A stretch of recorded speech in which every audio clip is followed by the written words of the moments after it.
Welcome to COABE's Advocast, your go-to guide for becoming a stronger voice for adult education. I'm Erin Vobornik, bringing you quick and practical tips to help you advocate with confidence. Let's get started.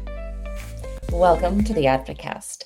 In this episode, we're talking strategy, specifically how to get the attention of lawmakers when you're advocating for adult education.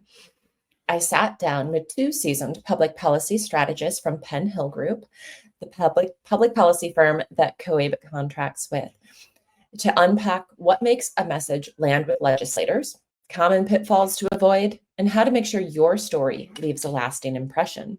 Whether you're a seasoned advocate or brand new to this work, their insights will give you practical tips you can use right away. Let's jump in. Thank you to Elise and Alicia from Penn Hill Group for joining us today. I'd like to start off by allowing you each some time to introduce yourselves to our audience. Thank you so much, Erin, and thank you for this opportunity to join you today. My name is Elise Wash. I'm a vice president at Penn Hill Group. We are a bipartisan government relations firm working on education, workforce development, and related policies, trying to ensure clients like COABE have a voice on Capitol Hill and with the federal government. I came to this work from over 25 years on Capitol Hill, almost all of that time with Senator Jack Reed of Rhode Island, who is one of COABE's legislative champions on adult education. I was his legislative policy advisor on education and related issues for half of my time with him. And then the next part, I was legislative director, where I was handling all of his policy areas and making sure that he had the right information so he could make responsible choices and vote as per his interests and the interests of his constituents. And that's why this advocacy work that we're doing and why we want to make sure that you have all the keys to providing your messages and stories to the Capitol Hill. We want to provide how the experiences that I've had on Capitol Hill can help shape those stories and messages and make those even better for you as you continue this work and this journey. I'd like to turn things over to Alicia, my colleague at Penn Hill Group, to introduce herself. Hi, yes, thank you so much for having us. My name is Alicia Bold, and I am a senior associate at Penn Hill Group. I've been here for a year and 8 months and work with a range of clients on everything from K-12, early childhood ed, to higher education. And I have had the pleasure of working with the COABE team to support their advocacy related to adult education. I am hoping to provide insight from taking many constituents on a range of issues to the Hill to do advocacy work and provide some best practices, tips, and tricks for those who are newer to advocacy. Thank you so much for joining today. We value the work that you do for us at COABE and really helping to give that inside perspective of what's going to resonate with legislators. Because we've seen over the past few months how vital advocacy is to continuing to serve our communities through adult ed. And since July 1st, we've had members send over 25,000 emails to legislators. We had adult learners send over 130 videos to their members of Congress. And with all these new or returning advocates, I thought it'd be really helpful to focus on how to create a strong message, hoping that we can empower our field to reach out to their elected officials and continue to share the story of adult education. And I know many times advocates feel like they're competing for attention. Lawmakers and their staff hear from dozens, if not more, groups every day, all with urgent requests. And in that crowded space, getting your message noticed can be a challenge. So from your perspective, what separates a message that really resonates from one that just blends in with the noise? Sure, I'll start by sharing, the season that we're in is summer's almost over and we're heading into back to school season. And that's where we need you to do some homework. That's what makes a really impactful visit with a member of Congress and their staff. understanding the ask that you're making, being able to explain to members of Congress and their staff why adult education is so important, why they should care about it. What is the impact of adult education on your community, on employers, on the actual students that you're serving? What is the ask that you want to make? Thinking through all of those issues is the first start. Then you have to gather stories and data ahead of time. This is the meat and potatoes of how you will tell your story, how you will sell the ask that you are making. Memorable state-focused stories and compelling data are always going to hit home with members of Congress and their staff. They want to hear how things are, what is happening on the ground in the home districts and states, and that's what you're there to provide. So like the three most important things is to keep it simple, keep it local, and make it personal. I'll pass it over to Alicia to add some more context.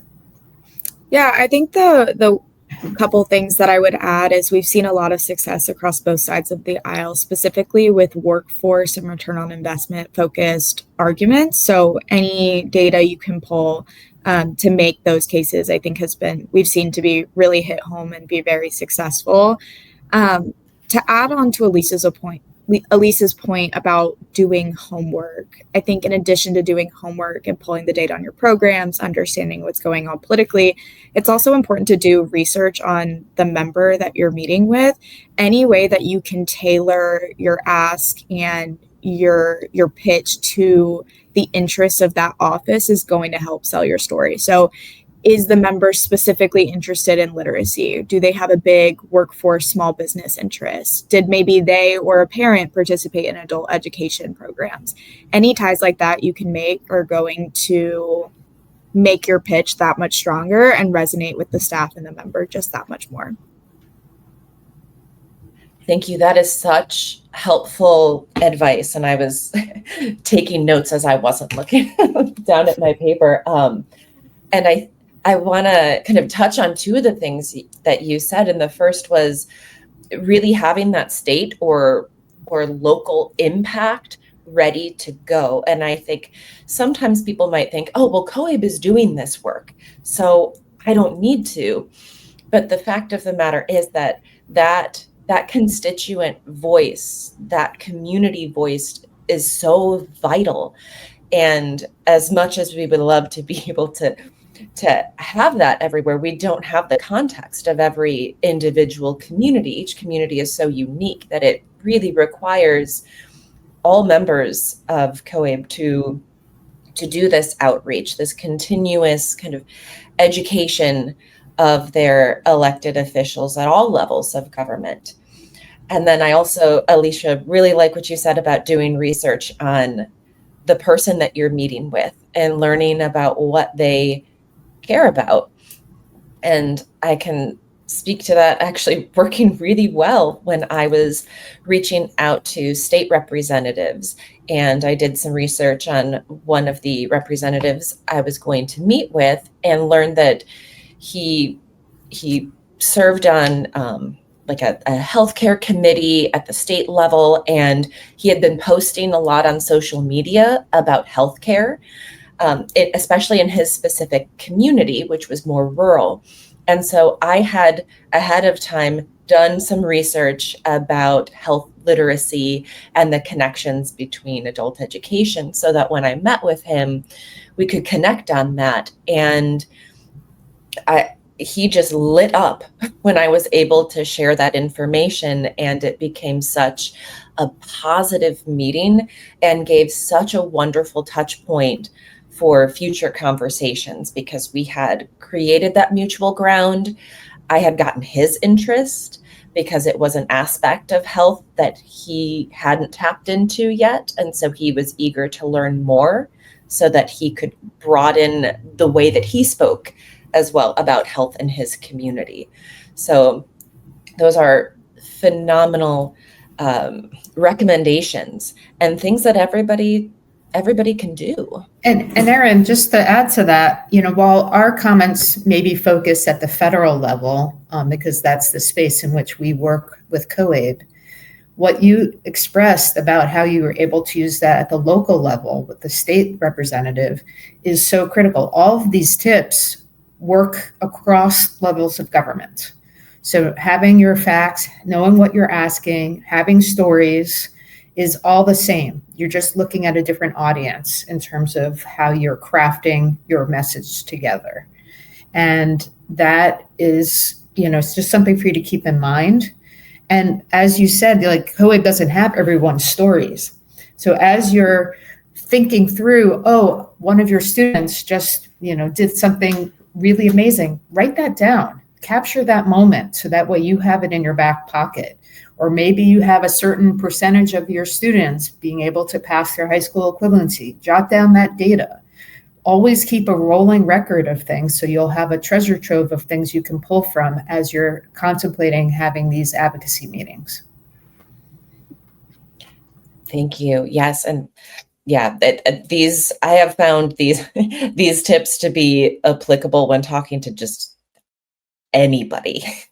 Even when I worked in a adult education program at a community college, being able to pull data and say, hey, 10% of our enrollment comes from adult education. Like we're always talking about enrollment numbers being up. Like we want to make sure we keep those enrollment numbers. We have to continue to support adult education, even within this institution. Now, I know that not every approach is going to work 100% of the time. And sometimes even well-intentioned messages miss the mark or fail to connect with what legislators care about. So based on your experience, what are some of the most common missteps that advocates make, and what should they do instead? Yeah, I can start on this one. I think the best meetings that I have been a part of are when advocates lean into their areas of expertise. And for most of the people listening, that's going to be adult education. It is not uncommon, and it's maybe even inevitable that sometimes questions are going to come up that the advocates in the meeting don't necessarily know how to answer. And then there's two reactions that can sometimes happen. One, they can freeze and panic that they don't know how to answer, or the opposite is that they will try to answer even though it's not an area of expertise and not something they're familiar with. So just know that it's okay to say, I'm not sure, I'll have to look into that and follow up later. It's always better to give accurate information later than immediate information that might be inaccurate. And know that you can lean into the things that you're an expert in. If there's policies and processes that you're not sure about, data about your programs that you're not sure about, that's so okay. Focus on what you know, and that's what you're there to share. You're there to share your expertise, the things that you know well that the staffer might not, because you know more about adult education than the staffers you're meeting with do. And to add to that, understanding the context in which you're meeting with your elected officials and their staff is very important. So COABE has a public pulse monthly newsletter that shares some of that context. Take a look at that. It's really important to know that the budget is tight, and that in this instance, the moment that we live in right now, that the president is trying to eliminate funding for adult education.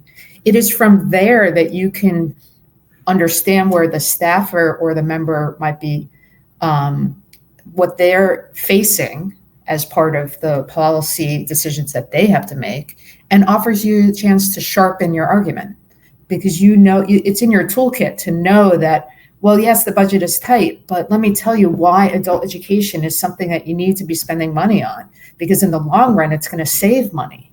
It's like pound foolish if you don't spend this money right now on adult education.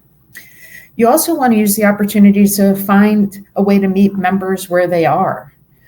You don't have to agree with them on everything, but maybe there's something they have done in their background or something that they have put forward that you can find common ground on and use that as a starting point to the conversation. Members and the staff really like to know that they're being acknowledged for something that they've done in their work. And maybe there's a way to connect it, maybe particularly in the arguments about workforce development that Alicia described earlier. That might be a place where you might be able to meet a member or their staff. Remember, you're a constituent and a voter, so your voice and concerns matter. So I think keeping that in mind is always helpful. And then a couple of other quick things is to limit the jargon that you use, because staffers, may not know what WIOA is. So you might want to spell that out to the Workforce Opportunity and Innovation Act, and that Title II is where you get your funding from. Explaining that might give you more credibility, because you're really providing the education to these members and their staff that they don't have. And then the last thing I really want to reiterate is this is not a one-off opportunity. We need you to follow up. We need you to set up relationships. This is your building blocks. You want these legislative officials and their staff to know that you're the expert and that you're someone that they can go to if they have questions. So send a thank you note, follow up with additional information. When COABE puts out a report, forward that along. This is not just a one-time thing. And don't be discouraged. Things take a long time to work their way out. It takes a long time to build friendships, as you know, in your life and your work. So the same is here with members of Congress and their staff, or members of the governor's staff, or your local elected officials. Thank you so much for sharing that. And I'll admit to making all of those mistakes when I first started, and especially not understanding the context. I know there were times when I had reached out to legislators into their offices, and the staff members would say, well, I really wish I'd heard this a month ago when we were voting on X, Y, or Z. And I thought, oh, well. So I love that we do have that public policy pulse every month, so that we have your expertise, which is that public policy side, and what is happening and what the processes typically are, so that as COABE members, we know, like, okay, now is the time to reach out about this, and we can tie it in such a way that it makes sense, and it's not one of those, well, I wish I'd heard this back when I could have made a difference. And yes, and clarifying the jargon, right? Every field has its own jargon. And so, right, clarifying, I was in a meeting today, and I heard an advocate who did so well by saying, yes, we have IETs, and that stands for Integrated Education and Training. And here's what it means. Here's its connection between adult education and the workforce. And it was so helpful. You could see the person taking notes. And so I completely agree on all of those fronts. And also just want to say, if you're listening and you're like, oh, I was doing that and I was doing that, please don't be discouraged, because just getting out there and taking action is so powerful. And like you both said, continuing and sustaining those relationships. And I know I have spent 4 years building a relationship with one particular office, thinking along the way, like, I feel like I'm constantly bugging them about things, only to have them reach out a month ago asking me for input on something they heard. The adult education input. And I thought, oh, it happened. It happened. It finally paid off. And so not to be discouraged again, if it does take years, because it's absolutely worth building those relationships.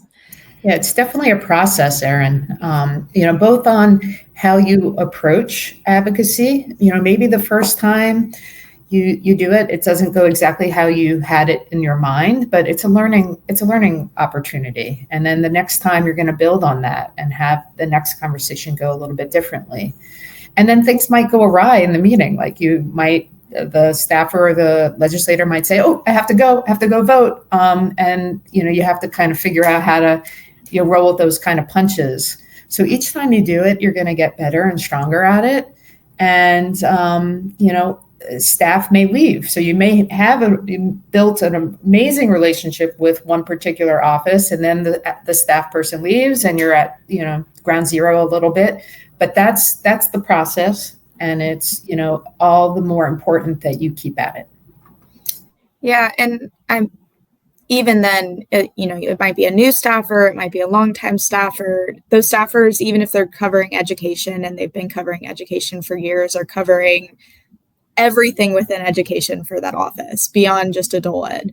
So, I mean, Elise, I don't even know how, when you were with Senator Reed, how many different issues you covered, and that's Reed, who's a champion for this issue. So really, you probably know more about adult education than the people you're meeting with. And, as a constituent and as a voter, it is their job to listen to you, and it is your job to let them know how they can best represent you. So never feel bad bugging them, never be concerned that you're asking too much. That's their job, and that's your job. Yeah, that's something Senator Reed used to say at the end of constituent meetings. Don't presume we know something. If something has popped up that is a concern of yours, please let us know, because you may be hearing it on the ground first before we would know about it in Washington. You have to let us know. So keep that in mind. Even if you don't have that open invitation by the member or the staff member you're meeting with, take that upon yourself, that you're going to provide the information as you find it happening to you. Thank you so much for all of these action items that we can take to be able to reach out and strengthen those ties, and for that encouragement that this is our job, right? Like, this is part of the agreement of being in a democracy, is when we vote somebody in to represent us, we need to inform them about what we care about so they can represent that at whatever level of government they're at. So thank you so much for joining today, for all of the work that you've done with COABE and on behalf of COABE, and for helping to inform our members today on the ways that they can craft a message, reach out, and build those relationships. So thank you so much. Yeah, it was a real pleasure to have this conversation with you. Thank you.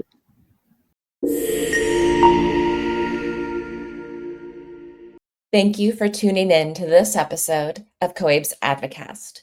If you're ready to put today's tips into action, head over to coabe.org/advocacy. You'll find tools, resources, and real examples to help you share the story of adult education in your community, state, and beyond. While you're there, be sure to subscribe to COABE's Public Policy Pulse newsletter. It's the best way to stay on top of the latest policy updates, opportunities to take action, and success stories from the field. Let's keep the conversation and the momentum going. Until next time, continue to educate and advocate.